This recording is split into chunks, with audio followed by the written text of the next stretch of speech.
प्रतिबिंब जनमानसांचे। मुकुंदनगर हल्ला प्रकरण तापले। विधान परिषद सभापती प्राध्यापक राम शिंदे रुग्णालयात दाखल। जखमी धीरज परदेशी यांच्या प्रकृतीची केली पाहणी। अहिल्यानगर मुकुंदनगर येथे महापालिकेच्या माध्यमातून पथदिवे बसविण्याचे काम करत असलेल्या तरुणावर 7 ते 8 जणांनी केलेल्या जीवघेण्या हल्ल्याने अहिल्यानगर हादरले आहे।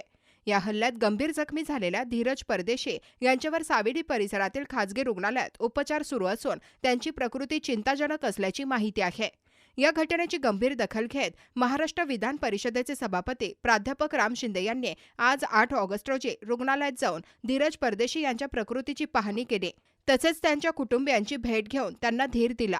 यावेळी प्राध्यापक राम शिंदे यांनी उपचार करणाऱ्या डॉक्टरांकडून परदेशी यांच्या प्रकृतीबाबत माहिती घेतली। हल्ला करणाऱ्या आरोपींना कोणत्याही परिस्थितीत पाठीशी घातले जाऊ नये आणि फरार आरोपींचा तातडीने शोध घेऊन त्यांना अटक करावी अशा स्पष्ट सूचना त्यांनी पोलीस प्रशासनाला दिल्या। महापालिकेच्या कामावर असलेल्या तरुणावर अशा प्रकारे टोळक्याने हल्ला केल्याने शहरातील कायदा सुव्यवस्थेचा प्रश्न पुन्हा ऐरणीवर आला आहे। मुकुंदनगर हल्ला प्रकरणातील सर्व आरोपींवर कठोर कारवाई कधी होणार असा सवाल आता उपस्थित होत आहे।